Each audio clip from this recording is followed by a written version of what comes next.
Hello mga kataba, this is Mommy Iris and Baby Sia. So today's vlog mga kataba ay ipapasok ko kayo sa bagong beach park ng Kuwait. Ito ay ang Balajat Beach Park. Ayan, so ayan na nga, sumakay na kami on the way to Balajat at malapit lang man po ito sa amin kaya one-way ride lang. One-way ride lang siya, kaya pwedeng dalhin yung mga bata. Hindi hassle dalhin yung mga bata. Kaya ayan, dinala namin sila. But before that, please subscribe and like and hit the notification bell for more pasyal and adventure with Baby Sian and Mommy Iris.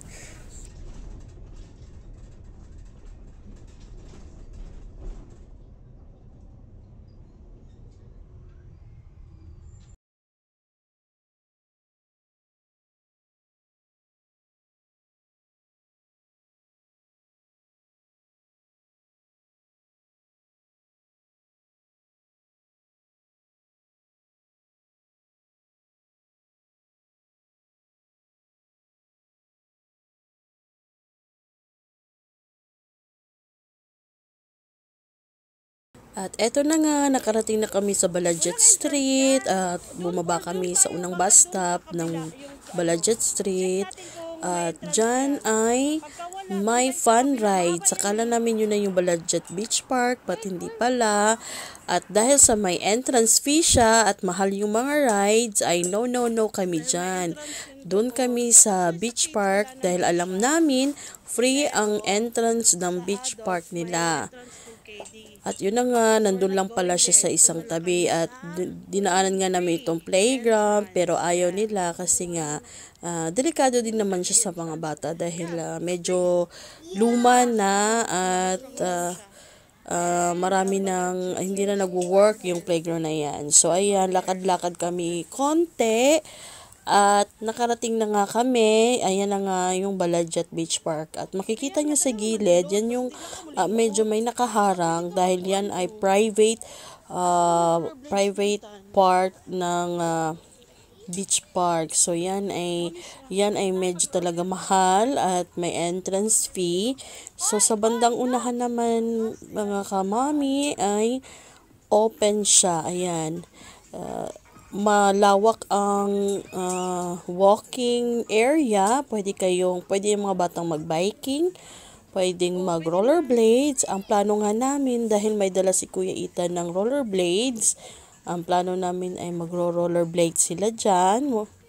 At yung mga pinsan naman ni Sian, maghahabulan, dahil maganda naman ang beach park na yan.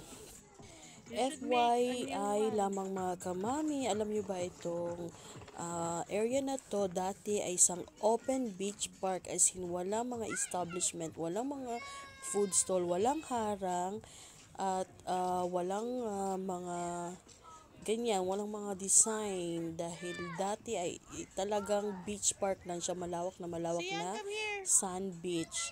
At sa gilid ay pwede kayo sa beach na yan, pwede kayong mangisda ng libre, pwede kayong manguha ng crab, shells, at iba pa. Pwede rin kayong maligo, pwede kayong mag-picnic buong pamilya, pero ngayon, natuto na rin sila i-privatize ang mga area na kung saan pwede nilang gawing park, katulad niyan, at saka meron na din silang mga food stall. Ayan. Ang lugar naman na yan mga kamami ay sobrang lawak at pwedeng mag-bike, pwedeng pang pamilya, pwedeng mag-bike mga kids, pwedeng mag-roller blades, ayan, pwedeng maghabulan. Meron din naman siyang parang playground, maliit na playground lang. At iyon na nga, iyan na mismo yung Balajat Open Beach Park. Pero hindi siya libre pag kayo ay upo sa may beach. Actually, mga kamami, sa bandang unahan naman, pwede kang umupo, pwede pa rin naman mag-picnic yung buong pamilya, pero wag lang dun sa mga may upuan na pang private dahil may bayad talaga siya. At as you can see, meron siyang mga food stall. Ayan, yung mga sinasabi ko, pag nagutom kayo, hindi kayo mag-aalala dahil pwede kayong bumili dyan. Ayan, sa unahan naman, may mga rides for kids. Ayan. Pero syempre, ang goal nga namin ay hindi kumastos dahil alam nyo na budgetarian kami ngayon. So, ayan, marami siyang mga pa-games na pwedeng paglaruan. Pero syempre, of course, may bayad siya. So, plan lang talaga namin ay mamasyal at tignan itong bagong beach park ng Baladjat. Dahil hindi pa namin napasyalan ito. Kaya, ayan. At nag-enjoy naman din yung mga bata.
Ano laman, nakaratak bas, uli, alas na